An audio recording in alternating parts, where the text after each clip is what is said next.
Good afternoon, ladies and gentlemen. First of all, a very warm welcome to Bloomberg. My name is Constantin Cotzias. I'm one of the directors here at Bloomberg in London. It's a real pleasure to welcome you all here today to our European headquarters. And congratulations to Mark and the IEA for putting together an absolutely spectacular and timely event, together with some really first-class speakers. Bloomberg believes very much in facilitating the dialogue between policymakers and the business community, and today is really a perfect example of precisely that.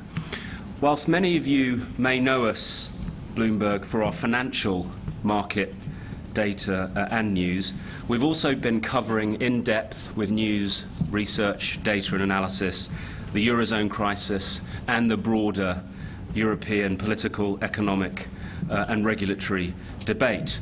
Our news bureau here at Bloomberg now stands at 2,500 journalists. We have one of the largest news bureaus in Brussels, covering precisely what we're going to talk about today. Our Westminster team is the largest team in the lobby, so we take the broader political and economic debate very seriously outside of our core area of financial news. So that news and data is not available just on those Bloomberg terminals that you saw outside that market participants use every day, but also on Bloomberg.com, Bloomberg Television, Bloomberg Markets, and a whole range of other Bloomberg distribution platforms. So that's the shameless Bloomberg plug over. And without any further ado, I wanted to keep that brief. I'm going to hand over to Mark Littlewood. And if the panellists could also take their seats, I understand you know where you're sitting. If not, Mark will direct you. But thank you very much, Mark, and enjoy what I promise is going to be a fantastic discussion. Thank you very much.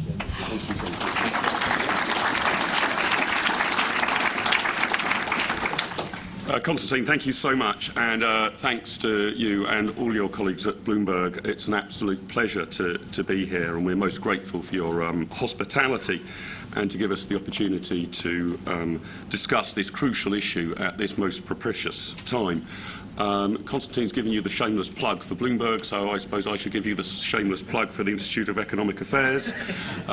We were founded in 1955 with the purpose of promoting the public understanding of free markets and the fundamental institutions of a free society.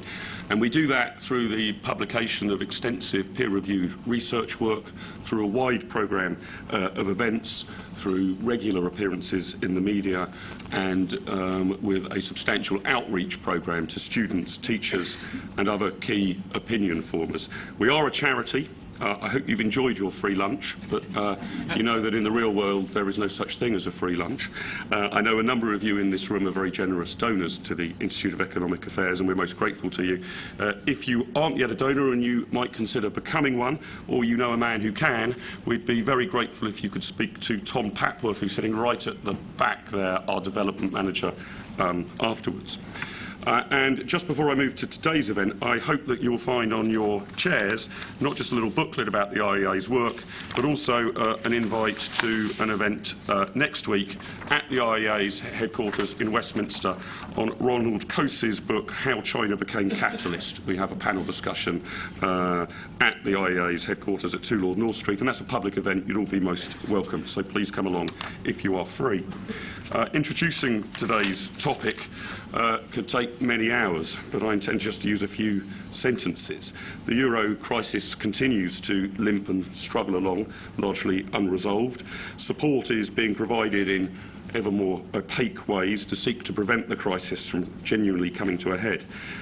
In light of this, I'm delighted that we've been able to bring together an expert panel to ask whether this crisis can be resolved, if so, how. If this is the end game for the euro, how does the game end, how should it end, and how will it end?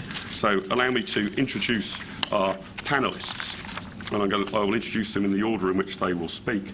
On my Far right is Roger Bootle, the Managing Director of Capital Economics and a Specialist Advisor to the House of Commons Treasury Committee and an Honorary Fellow of the Institute of Actuaries. He was formerly Group Chief Economist at HSBC and under the previous Conservative government was appointed one of the Chancellor's panel of economic forecasters.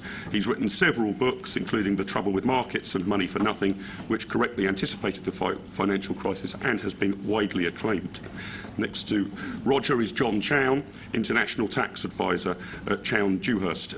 He's the founder, chairman of JF Chown and Company and a principal in Chown, Dewhurst. He's been involved in public policy issues in the UK, the CIS and the European Union. He's co-founder and executive committee member of the Institute for Fiscal Studies, has served on the Taxation and Economic Committee of the Institute of Directors, is a fellow of the Association of Corporate Treasurers and was for many years on the London Committee of the International Fiscal Association. Our next panellist is Matthew Hancock MP, the Conservative member for West Suffolk. He was elected at the 2010 general election. He sits on the Public Accounts and Standards and Privileges Select Committees. Before moving into politics, Matthew worked as an economist at the Bank of England and later as a senior economic advisor and chief of staff to George Osborne. In September 2011, he co-authored his first book, Masters of Nothing, with his fellow Conservative MP, Nadeem Zahawi, and that looks at the human behaviour that caused the crash and changes we need to make in order to ensure it does not happen again. Our last panellist is Patrick Minford. Patrick is Professor of Applied Economics at Cardiff Business School. He's previously held economic positions within the Ministry of Finance in Malawi, at Her Majesty's Treasury and at the National Institute for Economic and Social Research. He was a member of the Monopolies and Mergers Commission from 1990 to 1996 and was one of the Treasury's panel of forecasters, the Wise Men. He is the author of many books and articles on exchange rates, unemployment, housing and macroeconomics, and is of course also a trustee of the Institute of Economic Affairs. Please join me in welcoming our panel.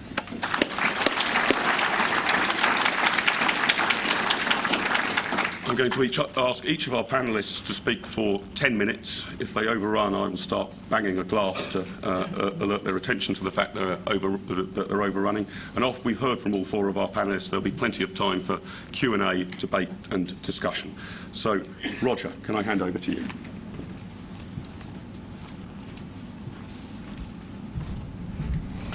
Well, thanks very much. It's a great pleasure to be asked to speak to you today on this fascinating topic. I was just reflecting as I was being introduced there, sitting there on the podium, that this must be the first time ever that I've been well to the right of Patrick Minford. There is, of course, a wide range of topics to discuss on all this, and I'm not going to have a chance to talk about all of them. So I'm going to concentrate on the whole business of can it be done and what the problems are and how they might be overcome, it being, of course, Euro exit or Euro breakup. And this relates partly to the subject of the Wolfson Prize, in which I featured briefly recently. Now, first of all, there is a widespread misapprehension around the use of the word irrevocable. That's to say the euro is supposed to be irrevocable and therefore it's pointless, useless for us to talk about its possible demise. Well, in that grouping of things that supposedly irrevocable, the euro joins such luminaries as the Holy Roman Empire, the Soviet Union, umpteen marriages and so on and so forth. The fact that it may have been described as irrevocable counts for absolutely nothing at all. And of course, Messrs Sarkozy and Merkel let the cat out of the bag last autumn when, in a fit of pique over the surprise announcement of the referendum in Greece that never was, they said it would be a referendum on euro membership. Ever since those statements, it's been perfectly clear that, of course, you can actually get out of the euro can break up. A more sophisticated version of this argument is that although it can actually happen, it would be illegal. This does amuse me, I have to say, in an EU context. Law in the EU, what a laugh. As I see it, the EU makes up the law as it goes along. When and where was it stated, for instance, on the Maastricht Treaty that the Danes should be compelled to go on voting until they said yes? If they'd given a different answer, would there have been a second referendum? I don't think so. The truth of the matter is that this is a legal minefield. There are legal difficulties, but when in the history of mankind have vital issues, absolutely vital political and economic issues, been settled by the lawyers? The answer is never. You just go on and you do it, and you pick up the legal pieces afterwards, and if the first lawyer you speak to doesn't give you an answer you find acceptable, you go and get another lawyer. That's exactly what would happen in these circumstances. And I'm delighted to say that for us here in London, what makes this altogether more palatable is that both of these lawyers, Specimen A and B, will probably be located and paying taxes in London. Legal profession not being one of the areas in which our friends on the continent, on the whole, are particularly adept. Now, when talking about this question of exit, as well as all the various practical difficulties, some of which I'll talk about in a moment, a lot of people say, particularly, of course, those on the continent, oh, but surely, you can't envisage that because you'd run into problems X, Y, and Z. It would be awful. There'd be this difficulty, and there'd be that difficulty, and there'd be some other difficulty. As though there aren't any difficulties with the current situation. This is really very, very odd. I mean, it's not a satisfactory counter-argument to say that if countries leave the euro and default or the euro breaks up, there are going to be problems. Of course there are going to be problems. What do you think Spain and Italy are in now? Some sort of sylvan path to prosperity forevermore? So you've got to compare, you've got to get your counterfactuals appropriate. As things stand, there's one massive difficulty, which is the certainty of poverty and probably civil unrest and depression across much of the European continent. That is the comparator against which the idea of euro breakup has to be measured. Why is some sort of fundamental breakup of the euro required? What's at issue here? Well, there are all sorts of political aspects of this, of course, which I won't go into, but in pure economic terms, I think the key thing is that the Eurozone suffers from two major economic stroke financial problems. One is a very heavy level of indebtedness, not only in the public sector, but for countries like Greece in the public sector, countries like Spain mainly in the private sector, actually. And the second is a lack of competitiveness in the periphery. And that's given rise to what's widely described as a major internal balance of payments crisis, imbalances within the Eurozone, which wouldn't take place if there were independent currencies, because the currencies would move to roughly equilibrate this position. And you've got to be aware of both of these two and their interaction, I think, to realise how serious the problem is and how limited are the ways out of it.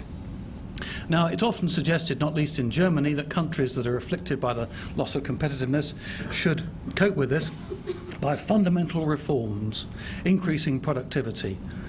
I have to say, I find this very difficult to come to grips with, because, of course, they're right that there are problems with these economies. They are pretty uncompetitive. There are all sorts of things that ought to be done better, as is true in this country as well.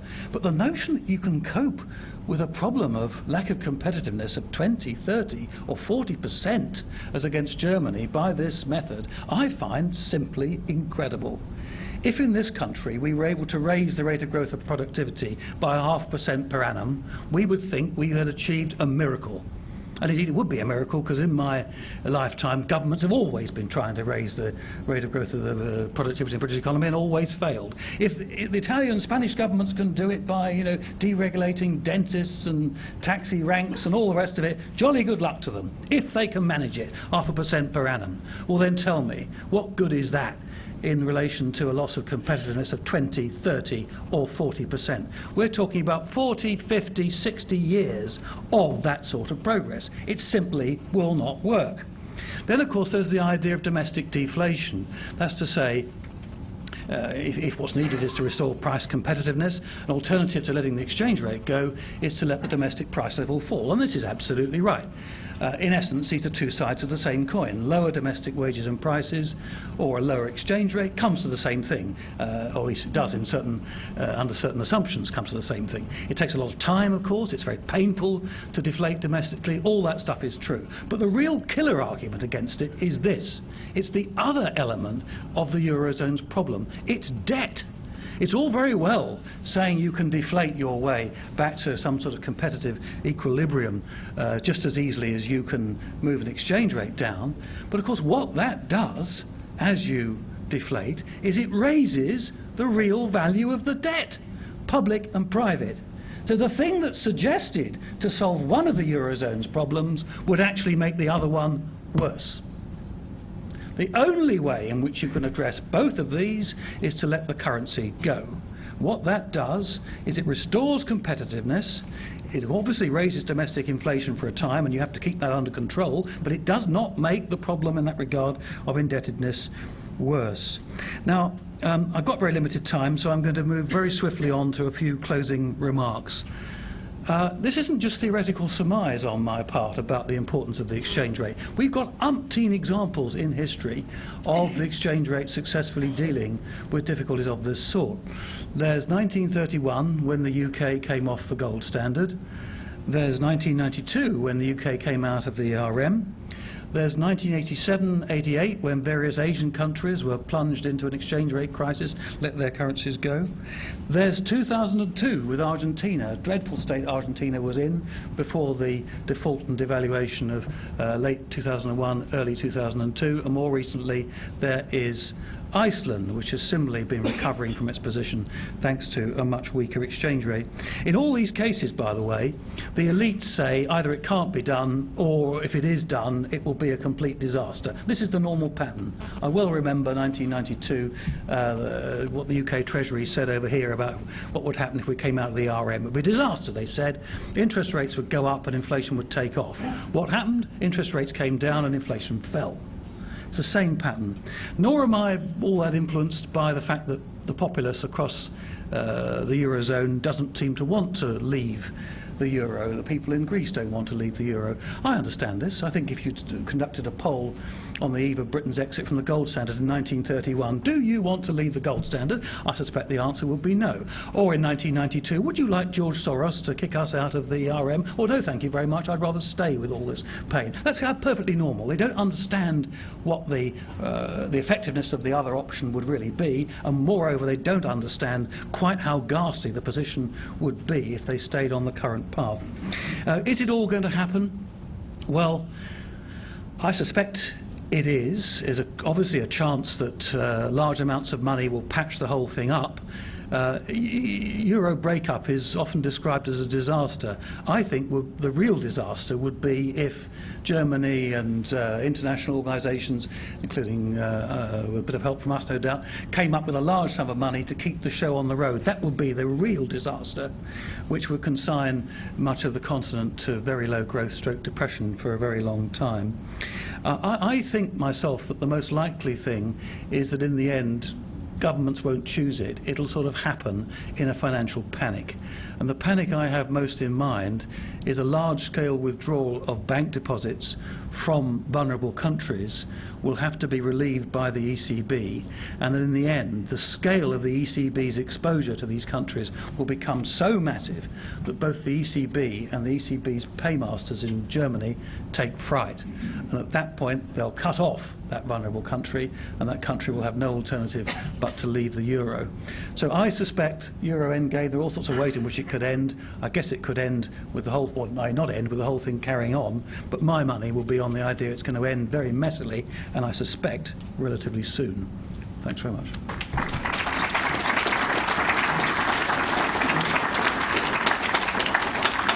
Roger, many thanks. John.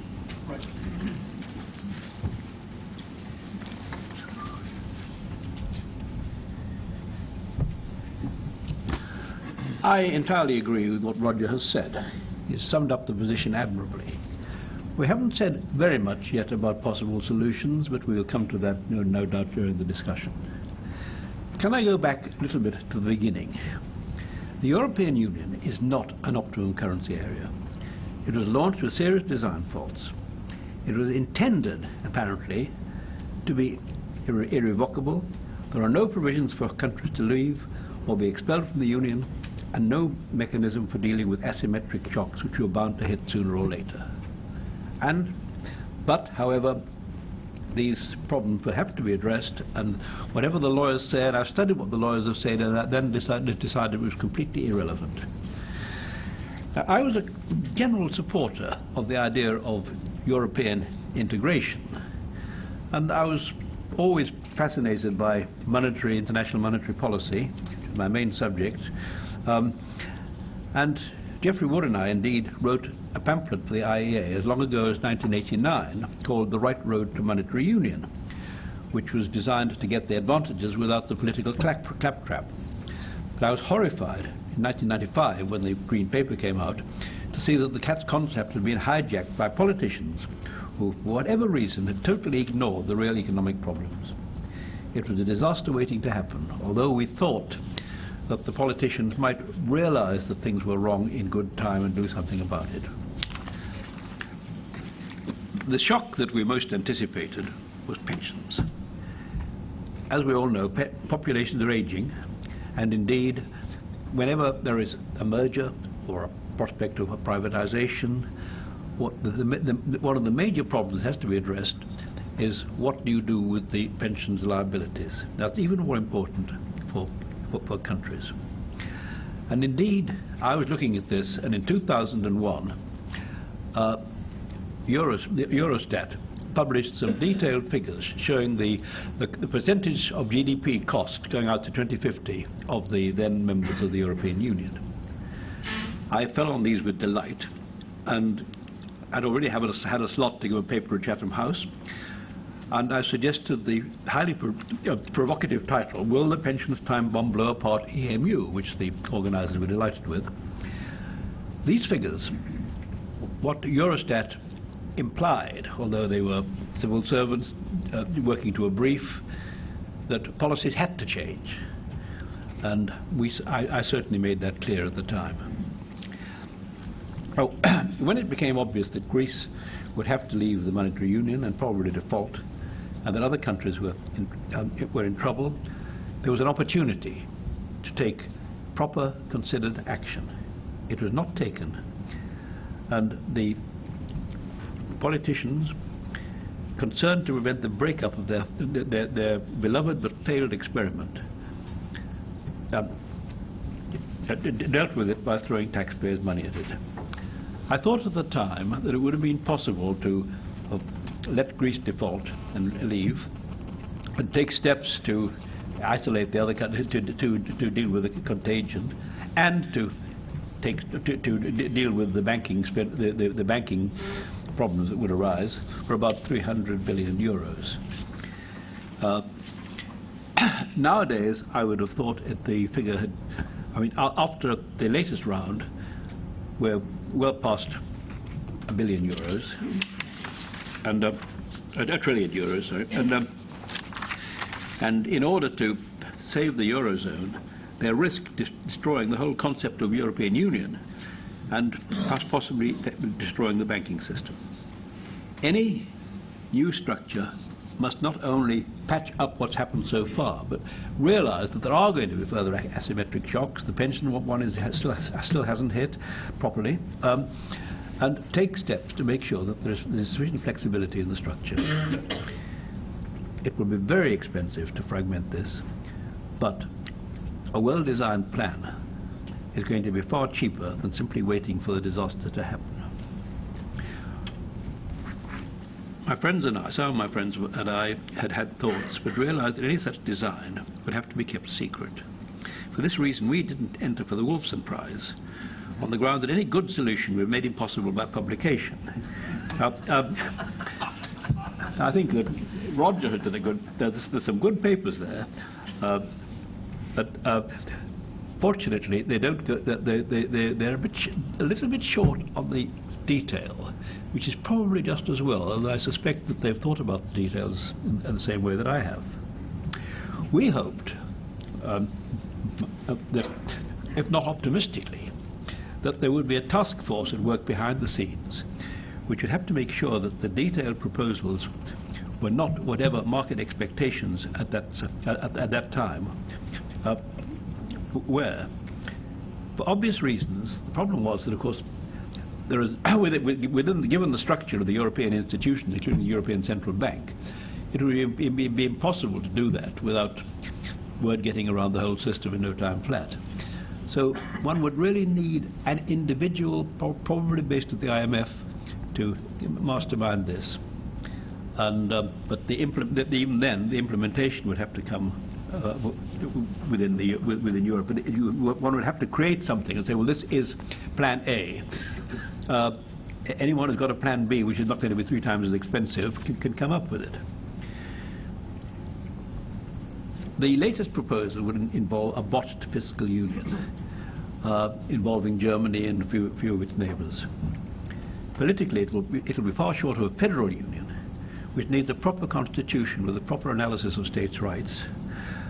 But it does seem that they would try to impose on the immediate members a level of tax unification that is far greater than that imposed in the states on the states by the United States, or the provinces by Canada, and certainly by the Swiss federal government on the cantons, which are the main sources of income, which are the main taxing elements there. Will this work? Will anyone really accept the central control of economic policy? Prospective members, before they sign up, will need to know an awful lot about the real assets and liabilities of fellow members, including such things as the private finance initiative, scope, if any, for privatization, and, of course, as I've just said, pensions. And here, Finland and Holland are the countries that will have to watch their backs, that they don't take on the liabilities of the French. A monetary union without fiscal union can work if you have balanced budgets, great labour market flexibility. Past unions, which I've studied, all fell apart on these issues. None have survived. No monetary union in history has survived without being, as in Germany, for instance, a move toward political union. And there have been several cases, including the Soviet Union, when a political union has broken up and has caused an absolutely chaotic breakup of a monetary union. The gold standard worked well in the 19th century, but was a disaster when wages became inflexible in the 1930s. Wearing my tax hat, which I'm not doing today, I've looked at proposals for tax harmonisation. It has sometimes argued that monetary union needs tax harmonisation to make it work. My view is the contrary. That the more you remove the monetary lever from government policy, the more important it is to have an independent budgetary lever. Solvency apart, what we have to look at now is what happens to, if they do have I think there are problems in putting together this federal union of a smaller group, but there are. Can we just have a quick look at the other factors? There are solvent outsiders, which is basically the United States, the United Kingdom and Sweden. We'll have to be very, very careful indeed about protecting their economies from decisions taken by the inner group who will try to impose their uncompetitive practices on the rest of us. It's particularly important that we protect our financial markets. We've seen what has happened. We've seen what is threatened by the idea of a financial transactions tax, which will be a subject for a discussion next week. And it shows that this fear that there was, I think, unfounded, that they would find a way of inconveniencing us. That's another issue, but that's the sort of issue we're going to have to face up to. We need to make sure, we as economists need to make sure that those negotiating on these points really understand what's at stake. I would not want to see this as an opportunity, as some may do, to bring back powers from Brussels, but we must make sure that our markets are protected. Then, what are the weaker countries? There have been various proposals. I mean, looking at the Wolfs, and there are some are saying that these will fragment. Others that they will form a sort of southern, a Euro 2 zone. I think these countries have to opt between. They will have, by the time anything happens, some of these will have devalued, left the monetary union, devalued, and defaulted. But there will be various options, such as going for a Bretton Woods type structure, which is sort of fixed but flexible, or doing something like the sterling area. A good idea economically, but not politically, would be to let the Bundesbank with the dominant player, like the sterling area. Sterling area was a monetary union which grew by accident, worked pretty well in its day, fell apart by accident without any problems, but it was based on the Bank of England ran monetary policy. If other countries the other countries find it very convenient to follow that policy, but they had absolutely no say in what happened. Estonia very successfully had a irrevocable currency board with the Deutschmark, which worked very, very well. One could think of all sorts of variants of that. And if we did this, and what I think will happen, though, is I think some of these countries will go back to their own currencies with various arrangements for shadowing this, shadowing that, and shadowing the other. But what is going to happen then, if the inner federal union based on Germany really works, then the reformed euro, with a small number of members, will become the secondary currency of other countries which may or may not be shadowing it, and may eventually take their place as a form of as the de facto currency of the country. So far, I haven't mentioned, now that really has Roger, how we get from where we are to where we want to be. But I hope that will emerge in the course of the discussions. Thank you very much. Matthew.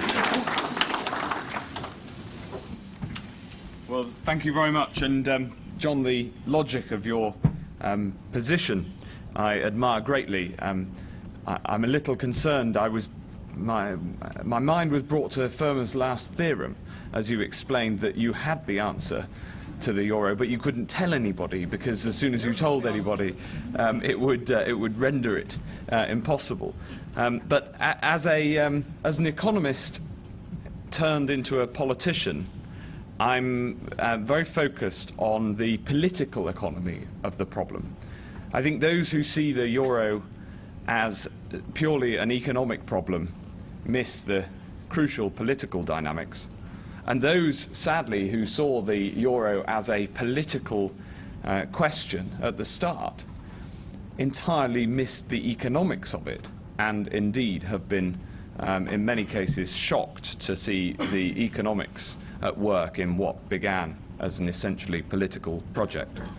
And it's unlike the 19th century, when the politics and the economics could come together through force, as Disraeli sent the gunboats up the Nile to ensure that debts were paid by Egypt to Rothschild Bank.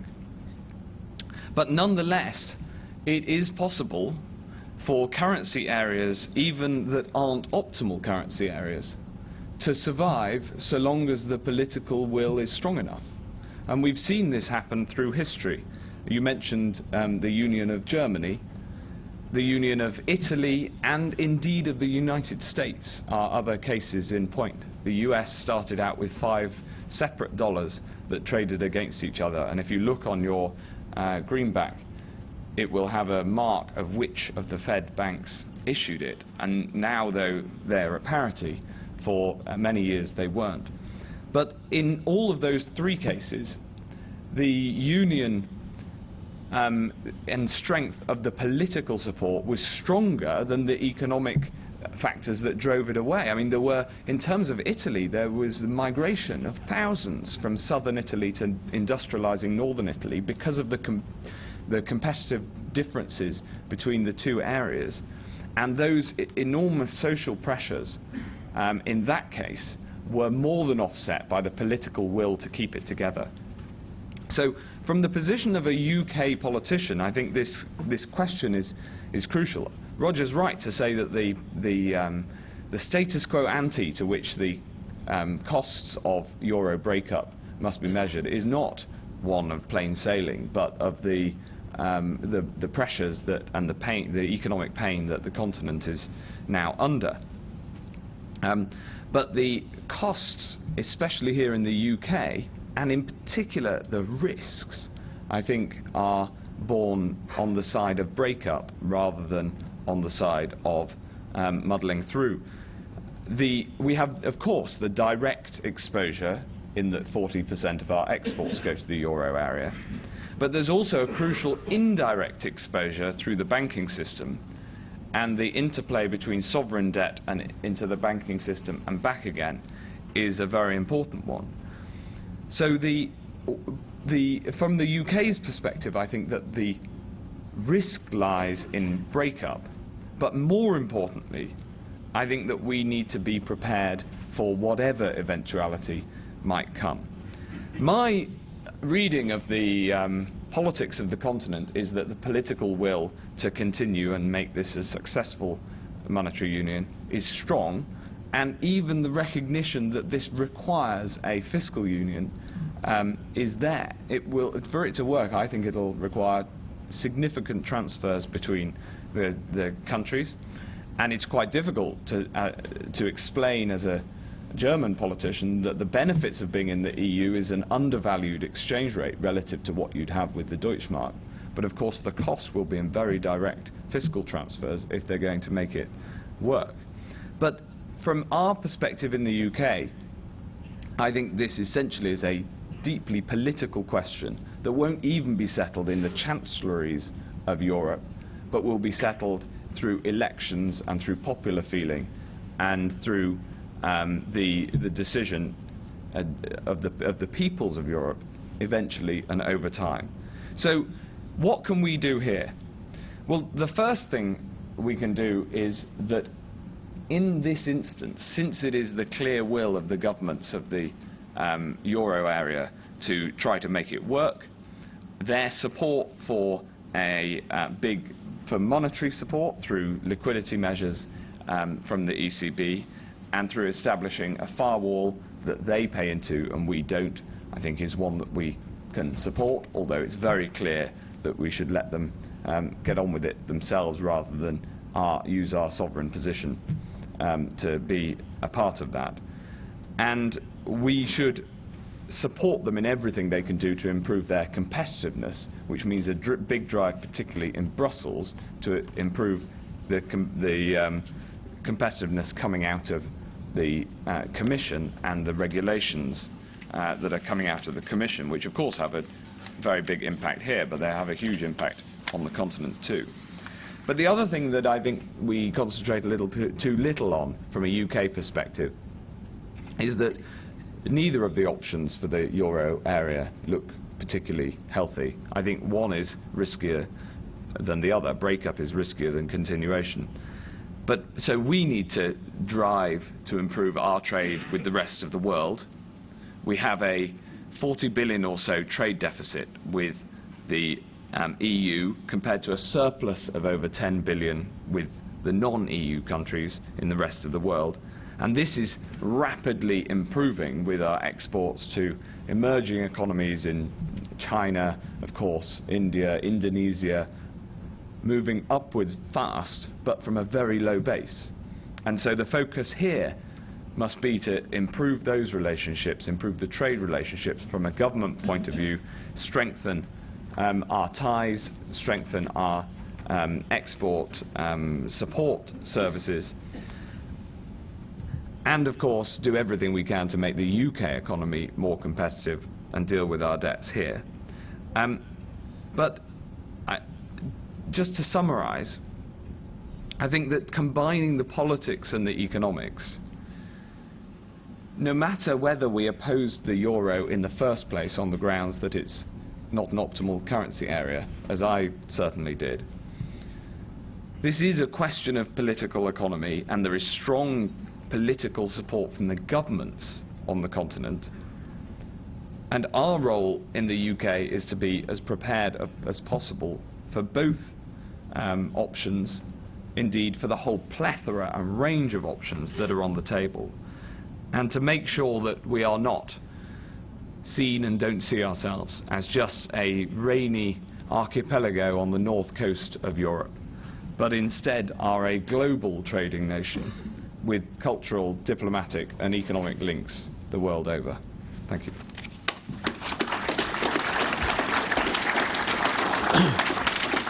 Matthew, many thanks. Our fourth and final panellist, Patrick.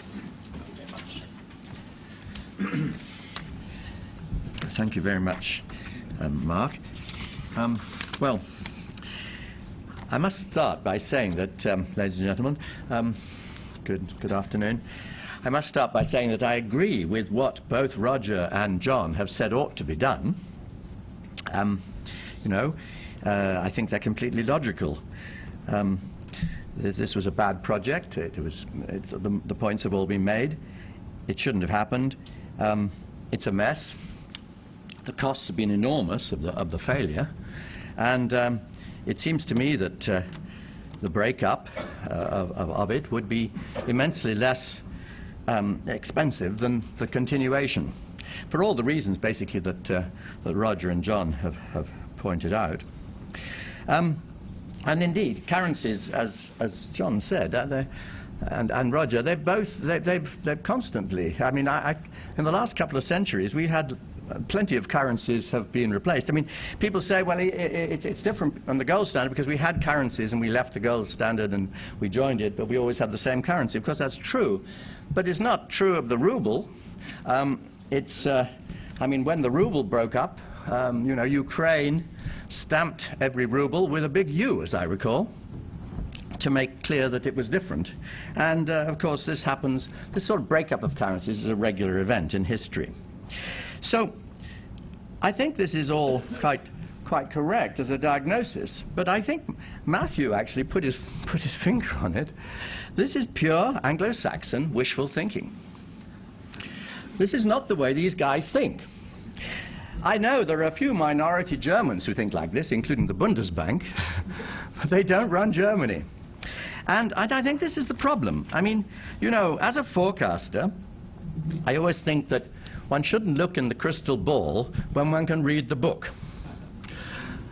And we've been talking about this for a long time, and what has happened in practice is that they've just gone on sticking to it. And why is this? Well, I think that this has been a political decision by the Euro elite.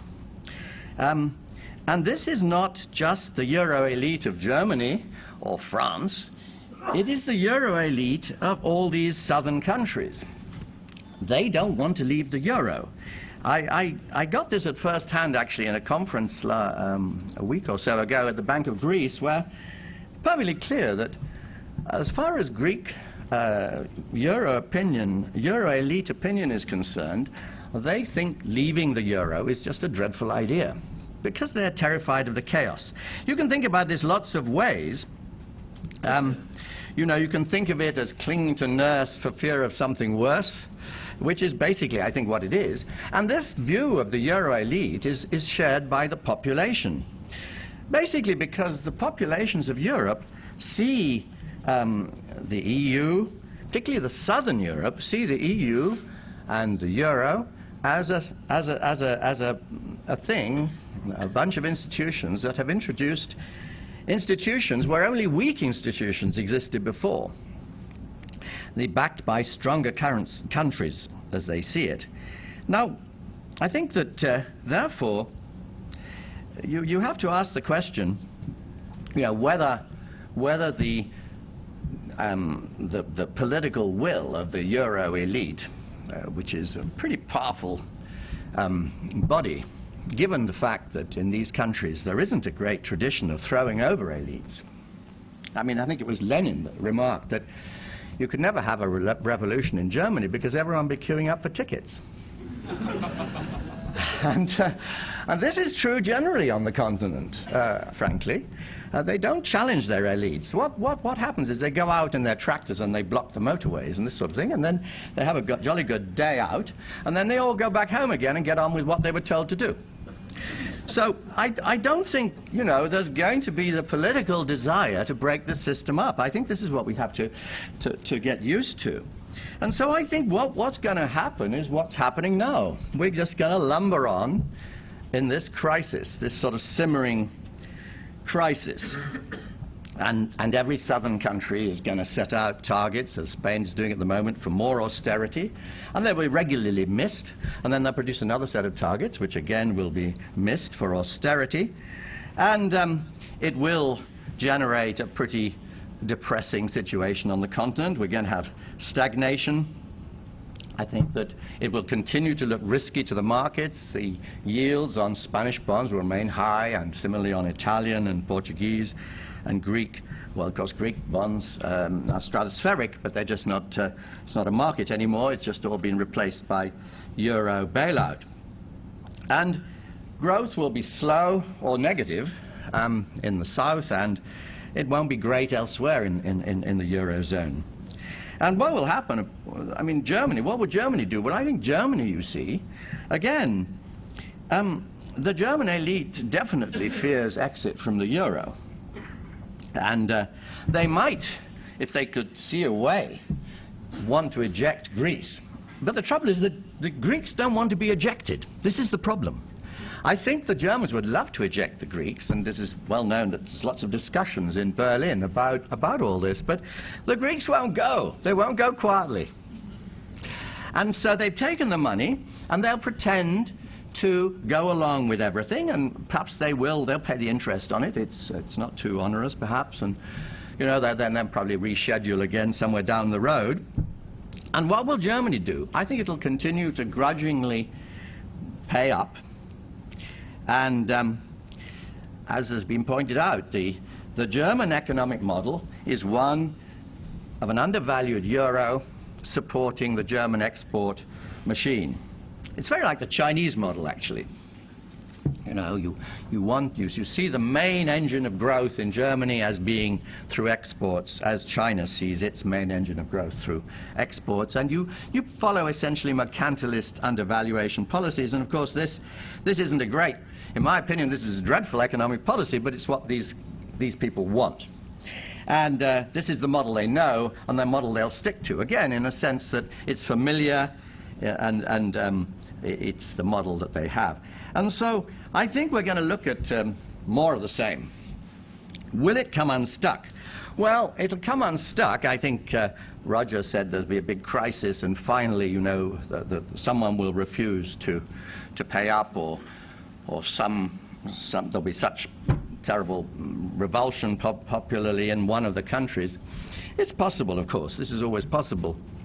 But I think that as the world economy kind of recovers from this financial crisis of the developed world that we've had, this is going to be increasingly unlikely. I mean, I think we've been through the eye of the storm, and on the whole, it's going to be grim from now on in Europe, but I think it'll probably get a little bit better over time. And therefore, I think it's unlikely that we'll see this sort of great breaking of the political will. And where does that leave us? Well, I think it leaves us, needing to diversify away from Europe, basically. This is a slow-growing market. It's going to be a slow-growing market as far as the eye can see, in my opinion.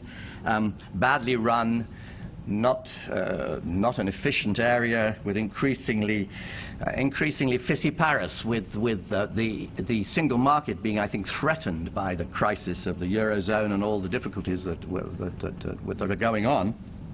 And I think we will have to diversify away from it, become increasingly semi-detached. And I think that's going to continue. That semi-detachment's going to get greater.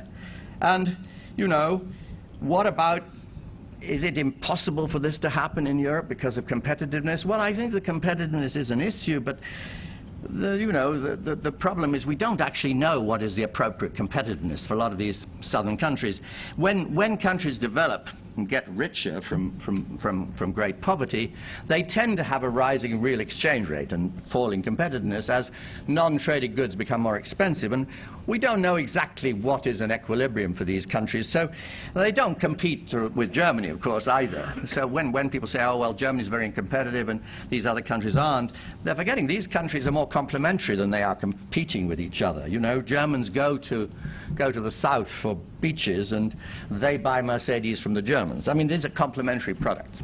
So I think we should, I don't think there is an impossibility here to carry on with what they're doing. It's not ideal.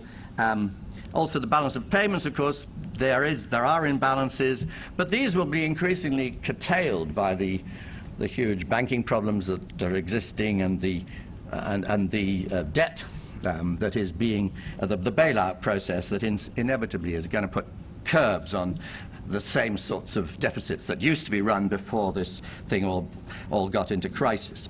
So I think that, you know, it unfortunately, perhaps, it can go on, it will go on, and we will have to detach ourselves from the resulting mess. Thank you very much.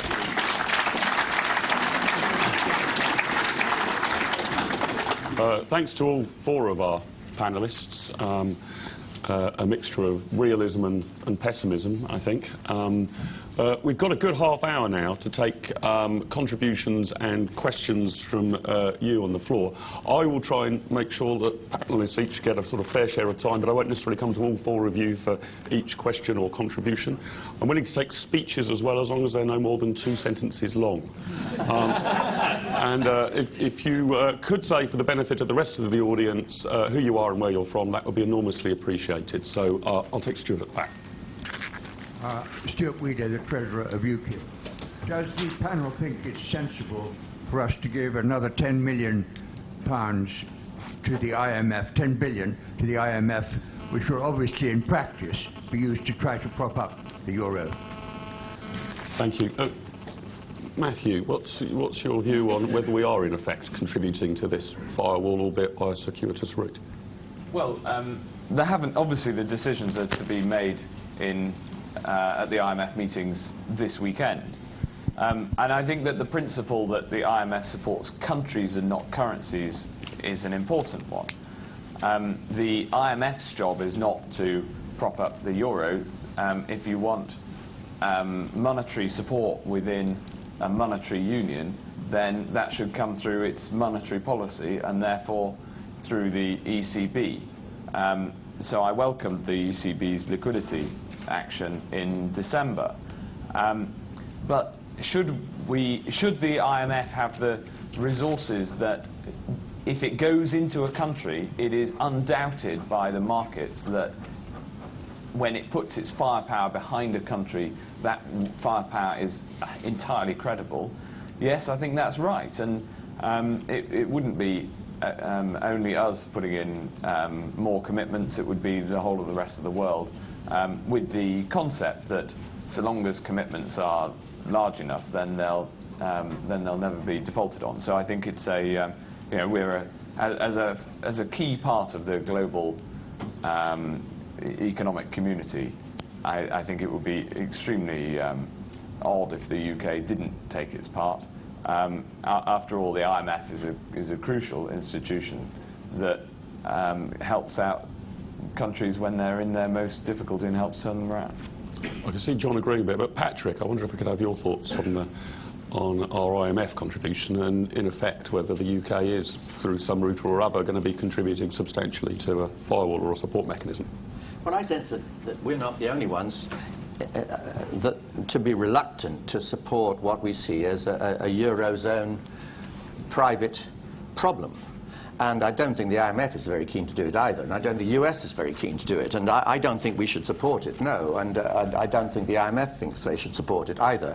I think they will only come in a kind of, if there is a genuine IMF-style problem to be addressed, which would be strictly temporary, where they could see a way out. But of course, if in fact what's going on here is as both Matthew and I have argued, really, and essentially a political obduracy to make something that is economically pretty stupid work, then I don't think you're going to get the IMF, and I certainly don't think we should support it. Thanks. Let me come to Roger and John for thoughts on this as well. Roger. Yeah, in principle, I guess, pretty much against it, although I can see reasons why, Britain being the position she is in, it would be difficult to refuse. I also don't think actually it's that big an issue, in the sense that I think I'm right in saying the IMF has never lost any money that it's been provided to a weak country. It ranks first among all creditors. So on that basis, you know, I suspect that if we are forced to put more money up, we shouldn't regard that as a write-off. I'm more concerned about other sorts of funds we might be cajoled into contributing directly to various Eurozone or EU institutions. And I think I'm right in saying we are in principle up for any losses incurred by the ECB. We don't have the same liability as Eurozone member countries, but of course we do hold shares in the ECB, and we would be liable for some losses if the ECB were to register them. So I'm not particularly wound up actually about the IMF, but I'm very clear in my mind that if the Eurozone or the EU come knocking on our door and say, can we have some more money, we should say, terribly sorry, old chaps, go away. Thanks. John? I think we have to throw some money at this problem to buy time, as long as we use that time intelligently. Which is not a characteristic of politicians, present company accepted. But I also think, having said that, the IMF will probably have to take the initiative in inventing a type of solution, that if they've got the firepower, and if they're in a position to say, right, well, here is our solution, you people have got to take it or leave it, but if you leave it, there is no money. I think that could be a very useful weapon for them. Thanks. I think I saw over here about 3 or 4 rows back.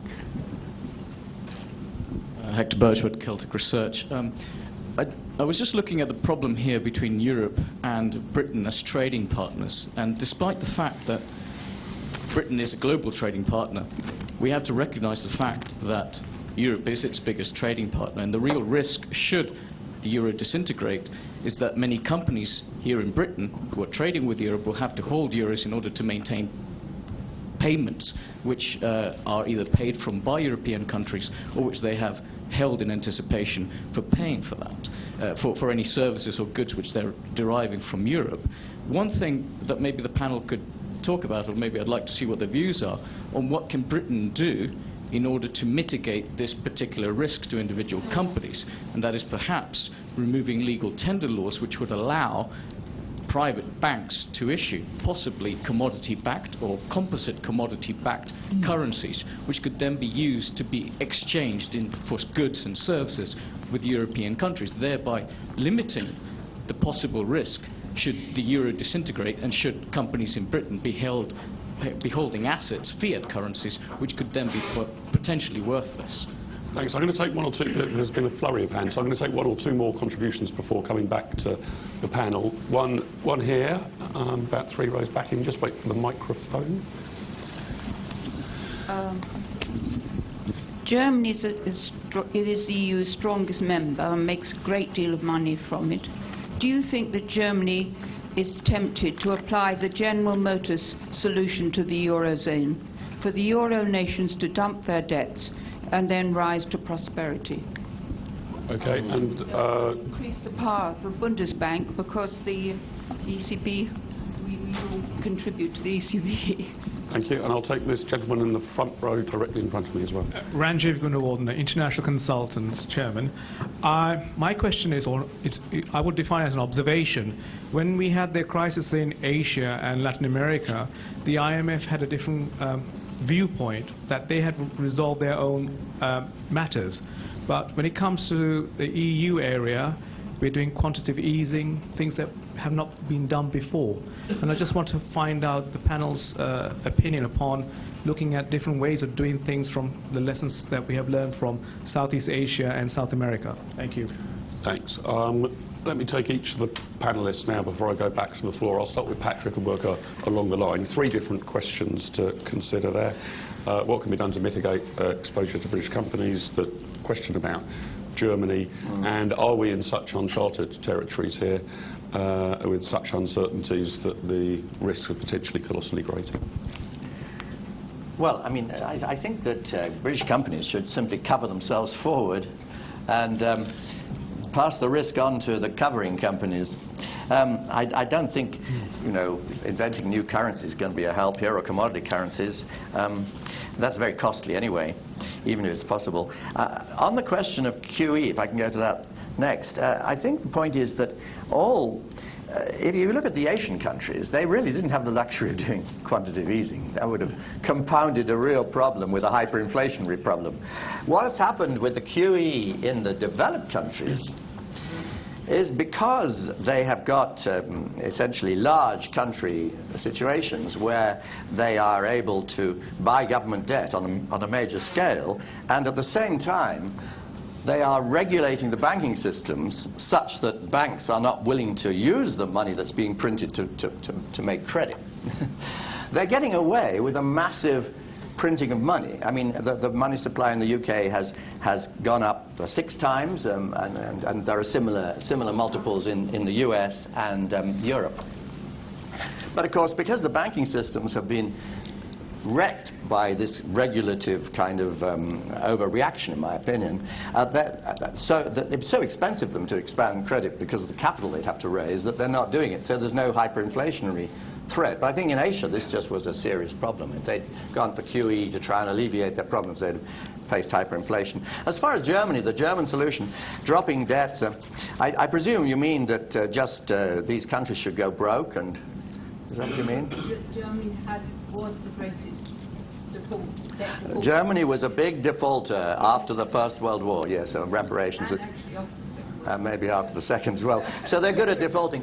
So what you're really saying is, why doesn't Europe take a leaf out of the German book and do a bit of default? Well, of course, in a way, that's an implication of all Euro breakup, isn't it? I mean, out of Euro breakup would presumably some sort of managed default would emerge. And then the question is, how do you do it?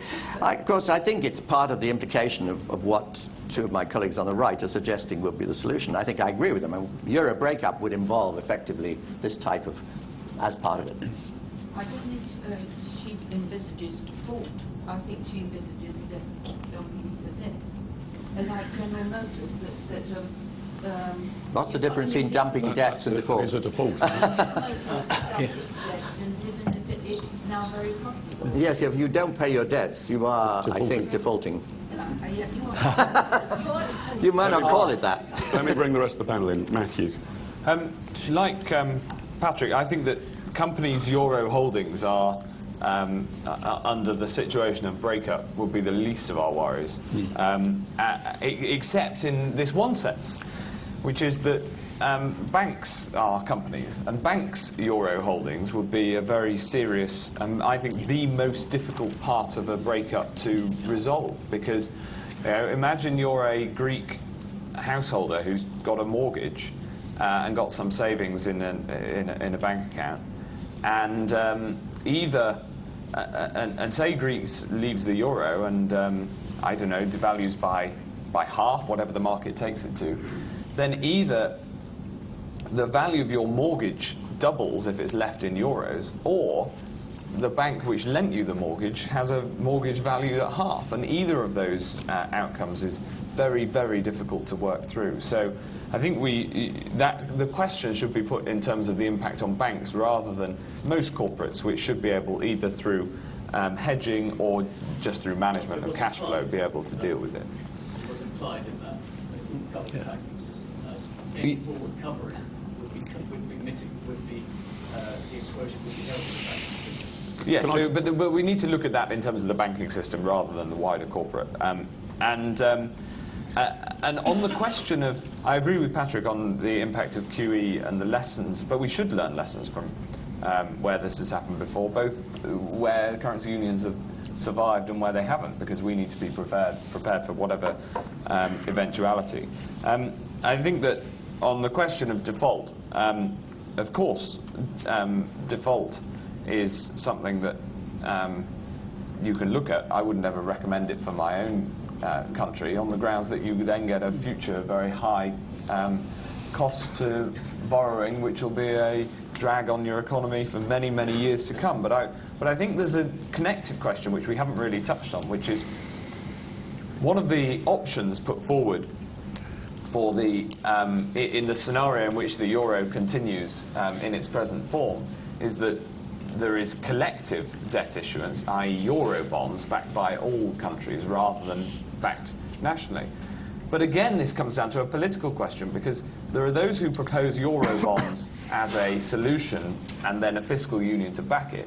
And then there are those, especially in Germany, who say we need fiscal responsibility before we'll sign up to euro bonds. And you have a chicken and egg question to that part of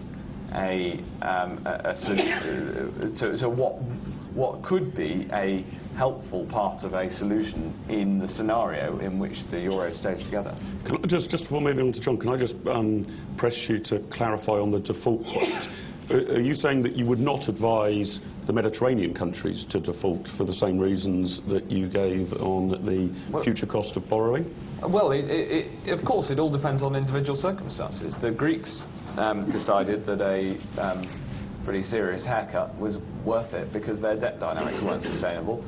So it all depends on a country-by-country analysis. I don't think it would be particularly helpful for me to go through the other of the southern European countries at this moment.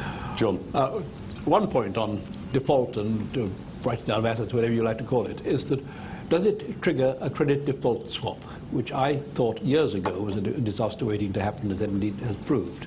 On the question of risk on euro holdings, the problem is that if a country or a company in, say, Greece, owes euros on a contract governed by UK law, for instance, that is euros, whether they devalue. And I think if they devalue, the Greeks in particular, well, they already have had a haircut.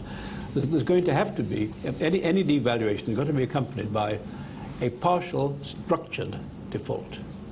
So that is the risk you've got to take, and you do not. And if we go toward the inner Eurozone, the euro will become a strong currency. So there's no good sort of hedging yourself against the euro. The euro will then become a strong currency. If the euro collapses from bottom up, it could become a very weak currency.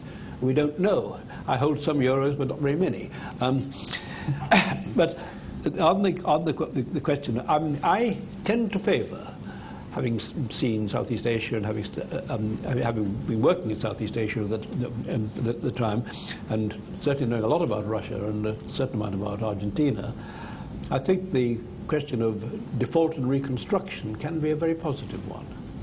On the question of commodity-based assets, I'm not quite sure this solves the problem, but the IEA has a little book coming out sometime later in the year on the whole subject, and the chapter I've written, I've been asked specifically to deal with alternative currencies such as that, hard euro, things like that. My conclusions so far are not very optimistic on the historical record. Thank you. Roger?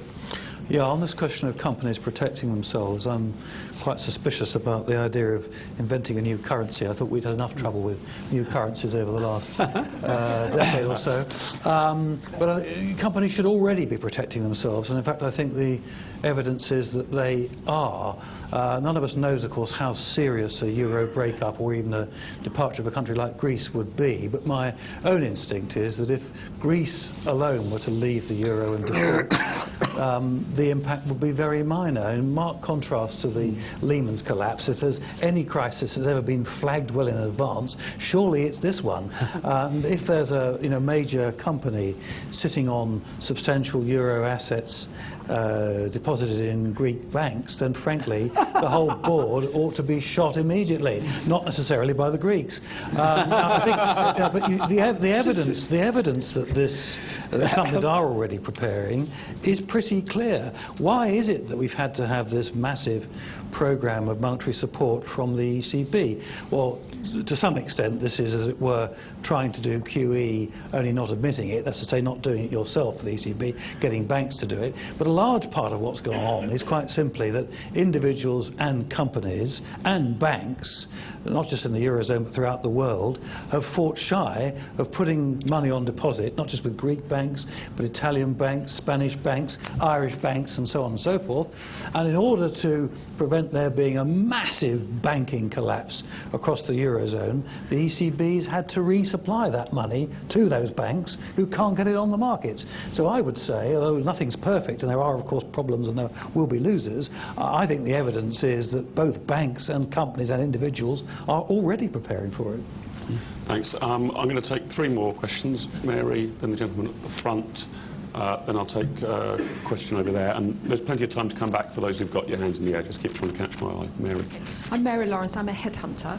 I want to change the focus slightly because a lot of people in my industry are beginning to see what we call a flight of talent, which is people who are extremely talented and well educated are beginning to see the euro as a place where they really don't want to build their careers and looking ahead, and so in other areas of the world to go to.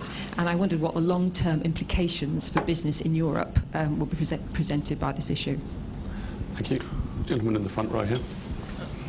Khalid Nadeem, South Asia Middle East Forum. I've recently spent a week in Paris, and I've noticed one thing. The collapse in the euro has exacerbated the differences between the rich and the poor, and this hasn't been mentioned. I think something needs to be done to help the underclasses, especially in places like Spain and France and Greece, because I think these people are forgotten, and these are the people who are suffering today as a consequence of the collapse. Philip. Philip Booth, IEA. I wanted to ask Roger about his suggestion that the euro was irrevocable, but this was not really a problem. I wasn't convinced by any of your analogies, really. You said that marriages are supposed to be irrevocable. Well, in fact, in law, marriages are no more irrevocable than contracts to hire washing machines. You mentioned the ERM, which certainly was not irrevocable, and you also mentioned the breakup of the single currency zone within the Soviet Union, but at the same time you had complete breakup of the political union as well. I just wondered if we could have your thought experiment on how it actually will end and how you will deal with problems of Italians, Spaniards and so on having contracts denominated in euros that may become worthless or may become worth much less, and they will have the ability to appeal to courts not only of their own national jurisdiction but the European court as well. Okay, let's start with Roger on the irrevocability point and whether your comparisons with similar situations were legitimate. Let me start, if I may, with the earlier point about Europe and the euro. I don't often find myself in the position of defending the euro, but I'm going to be in that position now because the questioner, I think, was using euro, Europe, EU pretty much interchangeably. Now, although I think that the euro has been pretty much a disaster for the European economy, I don't think it's right to blame the euro for all the things that are wrong in the EU or Europe more generally. And I think it's surely those other things, or the generality of the economic situation, that may well have deterred people, as the questioner was suggesting, from wanting to make their career in Europe.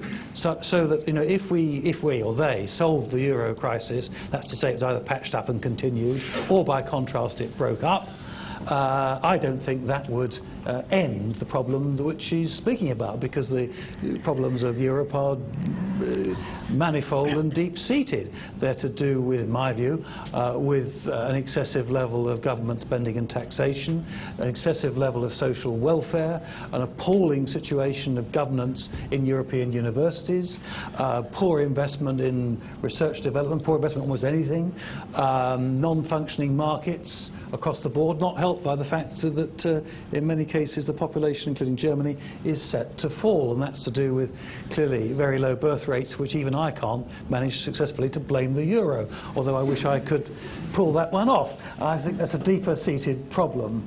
And with regard to all those things, I think the people you're referring to are surely right. Looking at the overall situation, I think it's quite difficult to see how Europe is going to manage to rise to a much more vigorous rate of economic growth. What I would say about that is I think that the politics of all this are right at the root of it. That's to say, Europe is appallingly badly governed. The European people are very badly served by their elites. And the euro is one manifestation of that. But in my view, the whole problem is a lot more serious. On this question of irrevocability, my goodness me, Philip Booth is a bit literal, isn't he? I was supposed to be making some amusing remarks about the Holy Roman Empire and such like. Now, if what you're saying is, will it be a legal mess? I already said, yes, it will be a legal mess. Yes. Actually, it's not going to be quite the total mess that you might think, in the sense that the law of lex monetae allows a country to choose its own currency. So for domestically generated contracts, under lex monetae, it will be possible, for instance, for the Greek government to say, right, the currency of Greece was the euro, and it's now the new drachma. Hard luck. And what's more, for many international contracts, I think the signs are that the English courts would uphold that self-same treatment. Now, there'll be all sorts of cases where there'll be a massive dispute. I think there's no doubt whatsoever. And there'll be legal wrangles, and it will be extremely uncertain and difficult and dangerous and troublesome. I think the best solution in these circumstances would be, if it is Greece leaving, that she does so with some measure of support, as it were, from the remaining members of the euro. And I think it would be in their interest to do this, to make sure this thing was tidied up as much as possible, in which case there could be some Eurozone or even EU-wide legal guidelines or even legislation passed, actually, on how these currency contracts were going to be treated with regard to the currency change. That would be, I think, the least messy way of doing things. What do I think? Oh, I think it would be a legal mess, as I said earlier on. But, you know, forced to choose between a legal mess, complete economic and political chaos and meltdown, and a fate for the economy somewhat worse than America in the Great Depression, I'm afraid I would opt to pay a bit more money to those charming chaps, the legal experts in London. Right. In 2008, I was asked to take part in a study of the future of financial markets, and I was mainly dealing with this subject. And I wanted to find out about the legal aspects. And I had a very good friend who died before then, who used to be General Counsel of the IMF, who he and I understood each other quite well. We used to have fascinating conversations about the monetary and legal aspects, economic and legal aspects of money.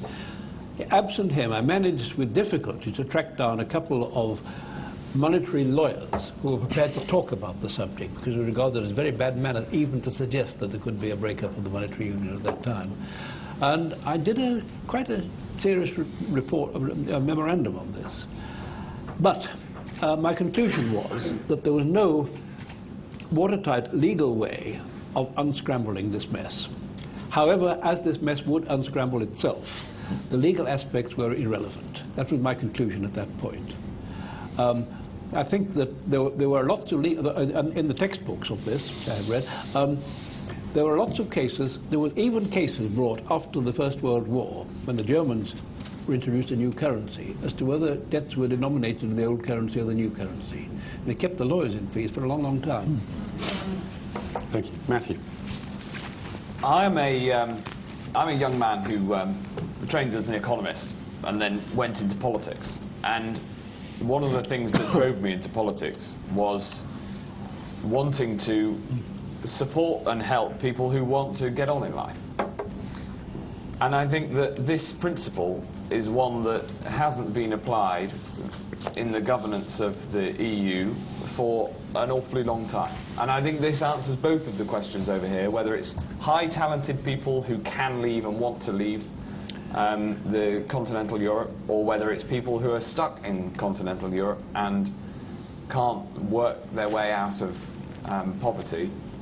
Both of these things are interconnected, and the connection between them is poor competitiveness, poor governance, the issues that Roger raised, over-regulation, making it difficult to employ people, and a general failure to understand that to compete in the world, we are not going to have to just be able to produce better products than Germany, or be a better holiday destination than Spain, but we're going to have to innovate better than India, and we're going to have to produce things as efficiently as China, in our case, hopefully at the very top end of the spectrum.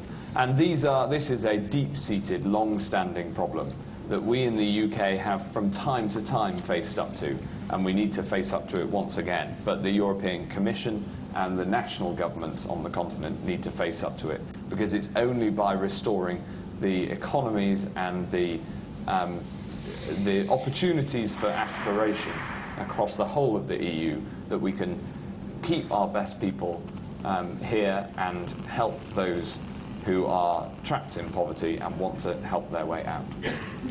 Patrick. Well, I haven't got really a lot to add to that. I mean, the point is that whether the euro, I mean, the euro clearly has worsened the situation that, but Roger accurately describes the general failures of the European Union to create a dynamic environment. And so these two things have reinforced each other, and I think we're looking at a decade of a very weak European mainland, sadly. And it's, I think the crisis, it's a bit like in Japan, you know. Japan was quite dynamic until the great the bubble year of 1989, when there was a pricking, so-called, of the real estate bubble in Japan and a big tightening of policy. And actually, ever since, Japan has gone ex-growth. It's become an extremely undynamic area with loads of, you know, banking system being supported to keep zombie firms in living. And I think that we're going to see the same thing happening here. Everything is going to be done to try and make the euro survive, and it will be very damaging. As far as inequality, I completely agree again that, you know, one of the people, the sad thing about all this is that the people who are really suffering out of this crisis are the poor. Austerity has really hit the weakest in European society. There's no question about it. It's extremely sad. And I haven't got anything to add to the legal remarks that have been made. It's going to be a mess, and of course that's right. Let's try and get one more round of questioning. I'll take the gentleman here in the second row and the gentleman in the front row, and then at the back on the aisle there. If you can keep it quite quick, please, because we've only got 7 minutes. David Brand Consulting. We've heard the word hyperinflation only once so far, but I would like to ask the panel to comment on similarities between quantitative easing, the action of the ECB, the action of the Fed, in comparison with what happened in Weimar Germany. Is everybody convinced that there won't be hyperinflation? Thank you. Yes. Thanks.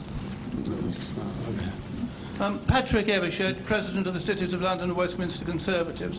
I don't think Matthew will be able to answer this question because he won't agree with my assertion at all. My assertion is that the breakup of the euro is absolutely inevitable.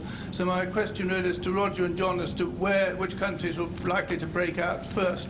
And the reason I think it's absolutely inevitable is I don't think austerity will work in Spain or Greece because they're in a fixed currency. So as the government cuts back on expenditures cut back, the budget deficit's likely to go up. So austerity won't work there. And I think perhaps I should say, because sterling has fallen nicely, I think George Osborne's doing exactly the right thing. Austerity will work here, but in Spain and Italy and Greece it won't. So which countries do we think will pull out of the euro first?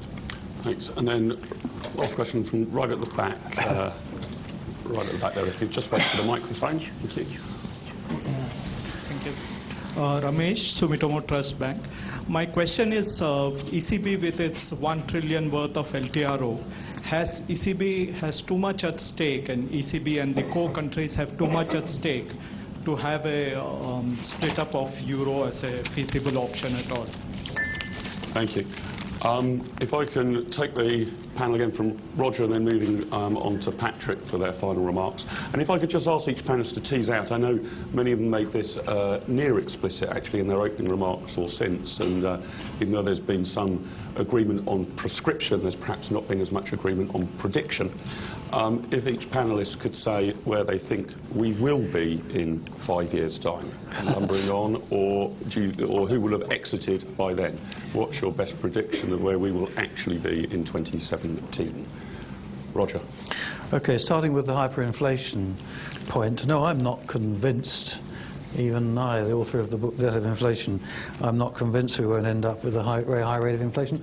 I have to say, I don't think it's very likely, and I know Patrick and I are going to disagree about this because we had the same discussion last night. But I'm not particularly worried about quantitative easing in that regard. And I think the big issue is, will we get to a point where central banks and governments think that higher inflation is part of the solution rather than the problem? And I think there's a significant chance that we will get to that point. I don't think whether we will or won't will be much influenced, actually, by whether there's a fair dollop of central bank money already in the system at the time. That's to say, if we get to that point and they decide they want more inflation, I'm quite sure that they'll be able to shove more money into the system in such a way as to generate inflation at that point. So I think the question is not really about quantitative easing, it's about that issue of what you think the way out is of all this. Do you think, still subscribing to, as it were, the post-Thatcherite orthodoxy that low inflation is a pretty much unalloyed blessing? Or do you think, or do they think, that actually, as people used to think, that a little bit of inflation does you good? And if we get a movement towards the latter, then, well, it will be difficult to keep it under control, I suspect. Which countries break out first? Well, I've long said and thought that the best way for this to end would be for Germany to leave, taking with her some like-minded satellite countries, and if necessary to form a fiscal and political union. And I'm sure she could do that pretty plausibly with a smaller group of those countries. That was widely dismissed as being completely off the wall. It's still not likely, but it seems to me not to be completely off the wall. That's to say, if the union hangs together for a long time, then I think the chances that Germany will be the country to leave it first will grow, because the costs of Germany of keeping the whole thing together will grow. But if it's a country leaving soon, it's pretty unlikely for that country to be Germany. I guess the most likely country is Greece, but I wouldn't want to bet very strongly against Portugal or indeed Spain being that country, because the debt dynamics look pretty awful, the underlying growth dynamics look ghastly, and the political system may well crack. Italy's an interesting one in that regard, because although in many ways her economy is nothing like as badly placed as the other countries, it's a pretty huge level of debt, about 120% of GDP, and politically she's very weak, and she's had a decade of next to no growth with not much sign of it anywhere on the horizon. So I think any of those countries is actually pretty vulnerable. I've been asked what's likely to happen in 5 years' time. I think the euro won't exist in its present form. There will either have been a complete break-up, or some members, the ones I've mentioned, will have left, leaving the euro as the currency of some sort of northern core. The last question to say something about is the ECB's support programme. Is this not so large now that the ECB can't do anything other than keep the whole thing going? Well, this reminds me of the double or quits gambling strategy. That's exactly what it is. It's got a very large stake in the system, and as they come up with demands for more money, it's pretty awkward, isn't it? You're a loser if the whole thing goes down. What do you do? Well, so far the strategy is to double. And of course, if the euro, it's very interesting, because if the euro is going to survive, that's precisely what the ECB should do. But if the euro is not going to survive, then of course the loss to the ECB and to the ECB's sponsors is correspondingly larger. And my point is, I think at some point or other their nerve will fail, and the nerve of their backers will fail. They'll look at the sheer size of the exposure and think we can't go on like this. John, right. Well, I don't think hyperinflation is an issue. I agree with what Roger just said about the ECB. May I concentrate on Patrick? Now, it depends whether there's a messy. If there is, it'd be difficult but not impossible to create an organised unscrambling, which would mean adjustments to all the weaker members. I think there is also. I have looked at this in some detail. Can't quite see it working. For the easiest way of unscrambling would be for Germany to leave, actually formally to leave the Eurozone, which means that other countries, or the other surrounding countries would say, right, well, henceforth we're shadowing we're keeping the German currency, whatever it happens to be called, as our currency, and for the other countries to become a sort of a weak Eurozone. That's perfectly possible. If there's a messy unscrambling, which is, I think, unfortunately, I think is the most likely outcome, obviously Greece will be the first to go. I used to think it was Portugal, which would have been containable by throwing money at it. But it now then it looks as though it might be Italy or Spain, and I think the odds are now, the money is now on Spain. If either Italy or Spain go, the ECB cannot cope with that, and I think that will be the end of the game. On the first two questions of hyperinflation and the ECB's role, I don't think there's a strong risk of hyperinflation, and the reason is this, that both the liquidity support from the ECB and the quantitative easing from the Bank of England have had the effect of offsetting what would otherwise have been a much faster contraction of banks' balance sheets, which would have had a very big negative effect on the economy. And so whilst QE in a position of strong banks and loose fiscal policy may well lead to higher long-term inflation, I think the counterfactual was a very sharp contraction in banks' balance sheets and therefore a very negative impact on the economy. So I think that so long as it's judged right, I don't think that there is too much of a risk of high inflation, let alone hyperinflation. And as far as the ECB is concerned, of course the ECB is backed by, financially backed by national governments, and so of course it'll look to its own balance sheet position as one factor, but in the decision-making of a central bank, that really is secondary to the wider economic impact of the decisions that you make. So then we come to the predictive questions. Who will leave first? Which, Patrick, thank you for that question. It's deeply unfair. And what will the euro area look like in 5 years' time? I'll answer both questions very honestly. I don't know what the euro area will look like in 5 years' time, and frankly, nobody watching this knows, and it is unknowable. And the question there then becomes, what is most likely?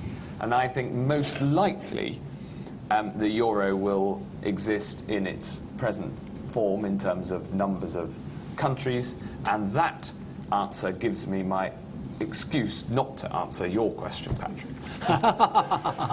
Patrick. Yes, well, I think I agree with that. So that's very simple. Yes, I'm afraid the truth is very boring. As I said, this is going to carry on the way it is. I'm afraid this is just an ongoing, depressing situation. QE and hyperinflation. Well, you know, the point's been made. Banks are so... They are being sat upon by regulators, and you know, if you want to expand your credit as a bank, you have to put up more capital, and no bank wants to put up more capital at the present rate. It's got to pay for it, and so banks are not responding to the money that's piling up out of QE in the vaults. Basically, they just redeposit it back in the central banks, and so I think that there's no threat of hyperinflation. So there would be, if this wasn't withdrawn, if the banks were deregulated and credit was reborn. But obviously that's not going on. So at the moment there's no threat. I still think it's a threatening thing. I would like to see it withdrawn because I think it is a potential risk to the situation. And in Weimar, you know, people were very proud of all this way of solving their financial problems until, of course, the psychology got out of control. I don't think this is a great experiment, so I'm sympathetic to what you're asking. As far as the ECB and the LTRO, well, you know, I think this is part of the kind of depressing business as normal. What the continent have discovered is that a combination of austerity, which of course doesn't work in an ideal way, but it does reduce the deficits. Obviously, it also does it at the cost of some reflow of further deficit, but of course the net is still to reduce the deficits overall. That combined with the ECB as a lender of last resort, essentially using its capacity to lend legally to the banks, which then provide the necessary liquidity to the governments, has turned out to be quite effective in terms of keeping this show on the road. And I think that, of course, given the commitments of the politicians to this, they'll continue to press those buttons. Patrick, thank you. The clock is against us, but just before I formally thank our panel, my huge thanks again to all at Bloomberg for hosting this event. My thanks to you all for coming. I'm sorry we couldn't get all of the questions in, but I think we managed a good selection. When we last discussed this issue at the IEA, I remarked what a complex, controversial, contestable and highly technical issue this is, and how it reminded me of a young man who'd set himself off on his legal career, and his first case was a highly complex, controversial, contestable and technical case. And after he had been presenting in front of the judge for the first time in his courtroom for an hour, the judge said to him, "Smith, I've been listening to you for an hour and I'm none the wiser." To which Smith replied, "You may be none the wiser, my lord, but you are certainly better informed." So I hope you'll join me in thanking Patrick, Matthew, John and Roger for ensuring that on this issue at least we're much better informed. Thank you very much.